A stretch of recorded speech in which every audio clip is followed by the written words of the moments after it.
Alors, il y a un élément important que j'ai oublié d'aborder également.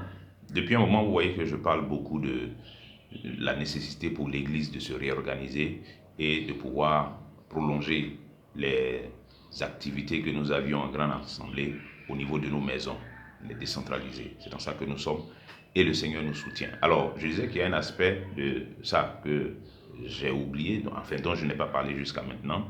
Il s'agit de l'aspect financier. Vous savez, c'est vrai que nous n'utilisons plus le cadre de l'Église, c'est vrai, mais ça n'empêche pas que les charges de l'Église demeurent. Parce que nous existons en tant qu'Église qui a des charges, qui a une certaine organisation et tout cela. Donc, la facture d'eau, la facture d'électricité, le soutien au pasteur et à sa famille, ce sont des charges, ce sont les responsabilités de l'Église vis-à-vis du ministère. Et quand je dis les responsabilités de l'Église, c'est vous et moi, c'est nous qui sommes l'Église. Et donc, nos responsabilités financières ne doivent pas se diluer dans ce système décentralisé où on fonctionne maintenant en église de maison. C'est l'église, on dit église de maison. C'est l'église qui continue dans les maisons. Ça veut dire que ce que nous faisions ensemble, on continue de faire ça dans les maisons. Nous faisions des études bibliques, on continue ça à la maison. Nous faisions des réunions de prière les jeudis, on continue ça à la maison. Nous avions des réunions de célébration de l'Éternel les dimanches, on continue ça à la maison. Et nous avions des offrandes et des dîmes que nous apportions pendant nos réunions. Eh bien, on continue ça aussi à la maison. On continue tout ça à la maison. On va s'organiser progressivement pour voir comment tout ça va être collecté.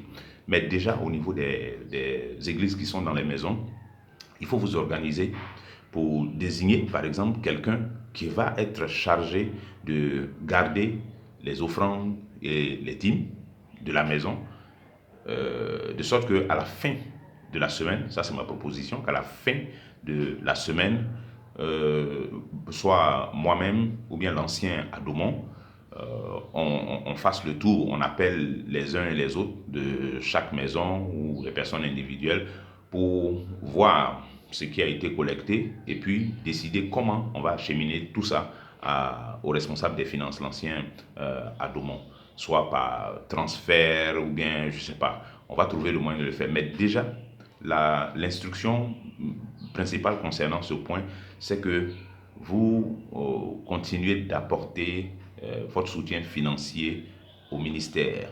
Donc les offrandes, les dîmes, tout ça, il faut que vous organisiez ça à la maison. Il faut que vous mettiez cela de côté. Vous savez, la Bible disait, hein, Paul a donné cette recommandation aux disciples quand il devait aller chercher les offrandes, les dons que l'Église avait pris l'engagement de dégager pour soutenir les apôtres et les frères à Jérusalem.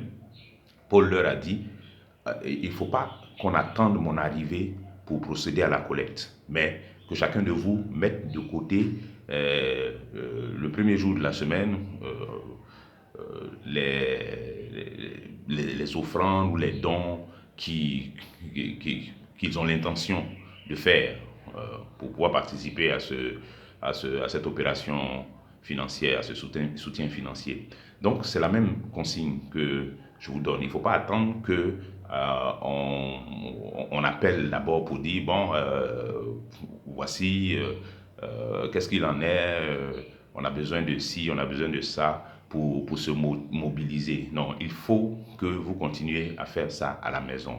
Mettez de côté vos offrandes, mettez de côté vos dîmes à la maison, vous confiez ça à quelqu'un, soit au chef de la maison ou à quelqu'un qui peut s'en charger. Et puis, bon, on va communiquer d'ici la fin de la semaine pour voir un peu comment on achemine tout ça vers le responsable des finances. Voilà. Je pense que le message est bien clair, il est bien reçu, et il faut que chacun le fasse de cette façon. Que le Seigneur vous bénisse.